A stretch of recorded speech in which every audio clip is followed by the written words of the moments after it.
अस्सलाम वालेकुम नाज़रीन, आप देख रहे हैं प्रोग्राम अंदर की बात मुज़म्मिल सोहरवर्दी के साथ। मैं हूं आपकी मेज़बान इकरा रियाज। हमारे साथ मौजूद है मुज़म्मिल सोहरवर्दी। अस्सलाम वालेकुम, क्या हाल है आपका? वालेकुम सलाम, बिल्कुल ठीक। आप सुनाएं, कैसी तबीयत है आपकी? मैं ठीक हूँ, अल्लाह पाक का शुक्र है। सर, मुजव्वज़ा आईनी तरमीम के खिलाफ दरख्वास्त पर समाअत के लिए जो 3 रुकनी बेंच तश्कील दिया गया है, इस मुतालिक आप क्या कहेंगे? क्या अहम फैसले मुतवक्किल हैं? काजी फायज़ ईसा साहब ने सुप्रीम कोर्ट में जो आइनी तरमीमों के ख़िलाफ़ दरख्वास्त है उस पर 3 रुकनी बेंच मुकर्रर किया, जिसकी सदारत वो ख़ुद कर रहे हैं। अब सूरत हाल ये कि तमाम हाई कोर्ट्स में आइनी तरमीमों के ख़िलाफ़ एक दरख्वास्तें आ गई हैं और पेशावर हाई कोर्ट ने कहा लार्जर बेंच बनाएंगे, लाहौर हाई कोर्ट ने भी दरख्वास्तों पर नोटिस कर दिए हैं। और हम सब हैरान थे कि एक आइनी तरमीम जिसका वजूद ही नहीं है, जो अभी पार्लियामेंट में टेबल भी नहीं हुई है, अभी सियासी जमातों में उसके ऊपर मुज़ाकरात हो रहे हैं, उसके और अभी मुसवदा भी फाइनल नहीं है। कोई JUI का अपना मुसवदा है, पीपल पार्टी का अपना मुसवदा है, नून लीग का अपना मुसवदा है, सब के अपने अपने मुसवदे हैं, अभी उन पर मुज़ाकरात जारी हैं और हाई कोर्टों में रिटें शुरू हो गई हैं 199 के तहत। इसीलिए कहते हैं कॉन्स्टिट्यूशनल कोर्ट्स चाहिए कि ये जो अदालतें हैं ये अब आइनी मामलात देखने के काबिल ही नहीं रही हैं। और उस पर भी पेशावर ने कहा हम लार्जर बेंच बनाएंगे, लाहौर हाई कोर्ट ने कहा हम नोटिस करेंगे, सिंध ने कुछ कह दिया, एक जुम्मा बाजार लग गया। उसके ऊपर अब काजी फायज़ ईसा साहब ने, वो आबिद ज़ुबैरी साहब जो साबिक सदर हैं सुप्रीम कोर्ट बार के और जो बहुत प्रो PTI हैं, उनकी दरख्वास्त पर एक 3 रुकनी बेंच बना दी है कि अच्छा भाई हम सुप्रीम कोर्ट में सुन लेते हैं। अब मेरा तो ज़ाती तौर पर ख्याल है कि काजी फायज़ ईसा साहब ने उस दिन पहली बात तो आबिद ज़ुबैरी साहब से पूछेंगे भाई कौन सी तरमीम, जैसे कि मुस्तफ़ा नवाज़ खोखर से chief justice Islamabad high court ने पूछा भाई कौन सी तरमीम, मुसवदा कहाँ है, अखबारी कटिंग्स TV ख़बरों पर तो हमसे बात ना करें, कहीं पार्लियामेंट में कहीं टेबल हुई है, कहीं मंजूर हुई है, कहीं नोटिफाई हुई है, कुछ नहीं हुआ। अब क्या होगा? अब पहले तो ये जो PTI के लोग थे इन्होंने बड़े शौक से हाई कोर्टों में रिटें कराई और इनका ख्याल था सारे हाई कोर्टों से आइनी तरमीमों के ख़िलाफ़ फैसला आ जाएगा। अब जब काई साहब ने रिट लगा ली है कि आ जाओ मैं सुन लेता हूँ, तो सब हाई कोर्टों की में जो लगी हुई रिटें हैं वो इन्फेक्शस हो गई कि अब सुप्रीम कोर्ट का उसके ऊपर एक वर्डिक्ट आ जाएगा तो फिर हाई कोर्ट्स क्या करेंगे? फ़र्ज़ कर लें 17 को काजी फायज़ ईसा उठा के इसको रद्दी की टोकरी में फेंक देते हैं कि भाई तरमीम तो कोई है ही नहीं, तो दरख्वास्त किस बात की?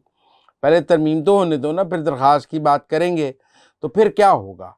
तो मुझे ये लगता है कि जो हाई कोर्टों में ग्रेटर गेम प्लान बनाया जा रहा था ईमानदार जजों की जानिब से कि जी हम तरमीमों को हाई कोर्ट में रोक लेंगे क्योंकि ऊपर तो कॉन्स्टिट्यूशनल कोर्ट बन जाएगा और कॉन्स्टिट्यूशनल कोर्ट के तहत सुप्रीम कोर्ट तो शायद आइनी तरमीम को सुनने की पोजीशन में ना रह जाए, तो हम हाई कोर्टों से इसको उठा लेंगे और हाई कोर्टों में इन तरमीमों के ख़िलाफ़ फ़ैसले करेंगे। तो मैं ख्याल है उसको ब्लॉक करने के लिए काई साहब ने कहा ठीक है मैं एक ही फ़ैसला कर देता हूँ, सारे हाई कोर्टों पर लागू हो जाएगा।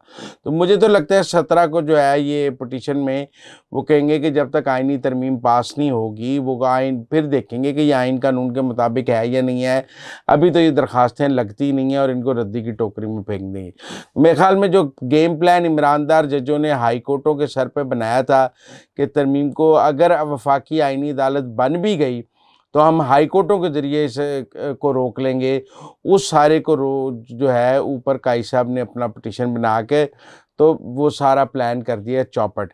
और ये सब अब फिर परेशान होंगे कि अब ये काई साहब इसका भी फैसला कर देंगे और फिर हम क्या करेंगे फिर इसीलिए मेरे ख्याल में बिलावल जो हैं वो प्रोविंशियल सतह पे भी कॉन्स्टिट्यूशनल कोर्ट्स कह रहे हैं क्योंकि हमारे हाई कोर्ट्स भी हुकूमतों को गिराने, हुकूमतों को मफलूज करने और जुडिशल एक्टिविज़म में कोई सुप्रीम कोर्ट से कम नहीं है। सर, आगे बढ़ेंगे, कुछ बात करेंगे। अहम मुलाकात हुई है, जरदारी हाउस की बात करते हैं। JUI और पीपल्स पार्टी में मुशावरत हुई है, आइनी तरमीम का जोर शोर है, क्या कहेंगे? देखिए मेरे ख्याल में इन दी एंड JUI मान जाएगी। आप मामला जो है constitutional bench versus constitutional court है और ये कुछ ज़्यादा बड़ा फ़र्क नहीं है। मेरे ख्याल में हम सब लोग कॉन्स्टिट्यूशनल बेंच और कॉन्स्टिट्यूशनल कोर्ट की बात कर रहे हैं। ज़्यादा बड़ी बात है कि अगर JUI और पीपल्स पार्टी के दरमियान अगला चीफ जस्टिस लगाने के तरीक़ेकार पे आइनी कमीशन पर बात हो जाती है और ये कि पहले 3 जजेस में से कोई एक चीफ जस्टिस लगाया जा सकता है और जजेस की तैनाती के तरीक़ेकार पर पहले पहले इत्तेफाक हो जाता है और आईनी अदालत सेकंड मरहले पे भी चली जाएगी तो वो कोई ऐसी बात नहीं होगी। लेकिन मुझे लगता है कि JUIF और पीपल्स पार्टी के दरमियान जो मुज़ाकरात हैं वो बहुत सीरियस स्टेज पे हैं और कॉन्स्टिट्यूशनल कोर्ट के हवाले से भी कंसेंसस हो सकता है। मुझे PTI भी पैनिक नज़र आ रही है। ये जो 15 का एहतजाज है का, हम जब उन लोगों से पूछा उन्होंने कहा जी अगर 15 को एहतजाज नहीं करेंगे तो 17 को तो तरमीम हो जाएगी 18 को, और अभी सब 17-18 को तरमीम की बात कर रहे हैं।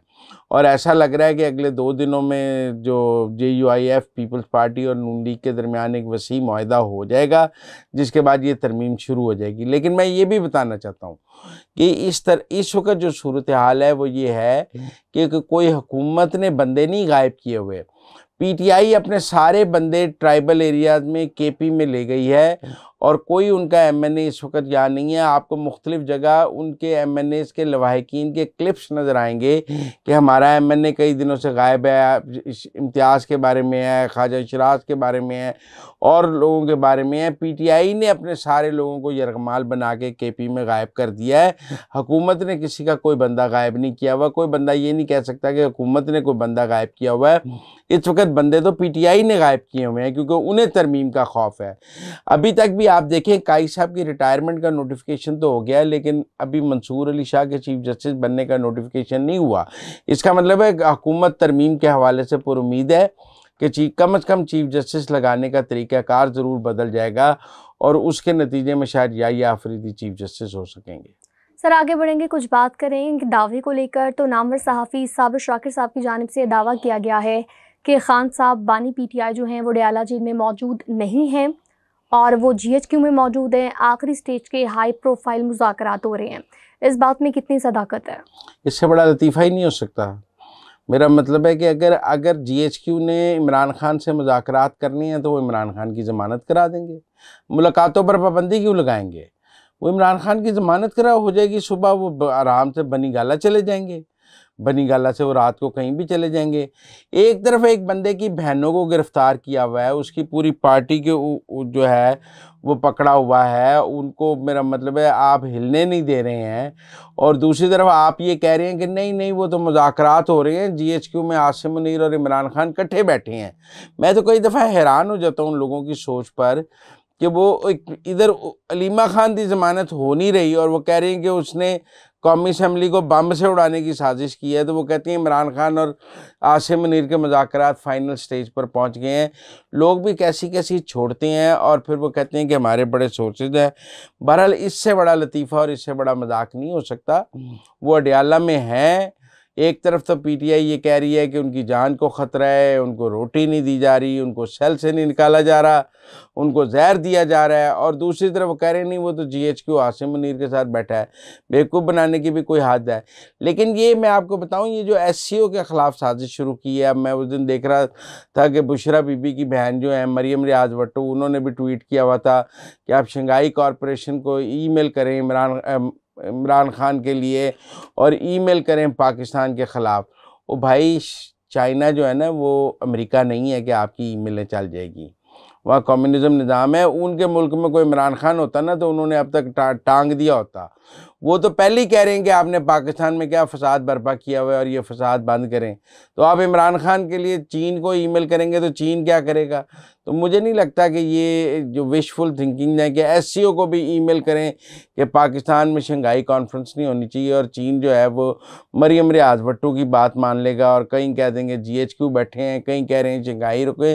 मुझे लगता है मखलूतुल आवास हो गए हैं और PTI को कख समझ नहीं आ रही इस वक्त कि उनके साथ हो क्या रही है।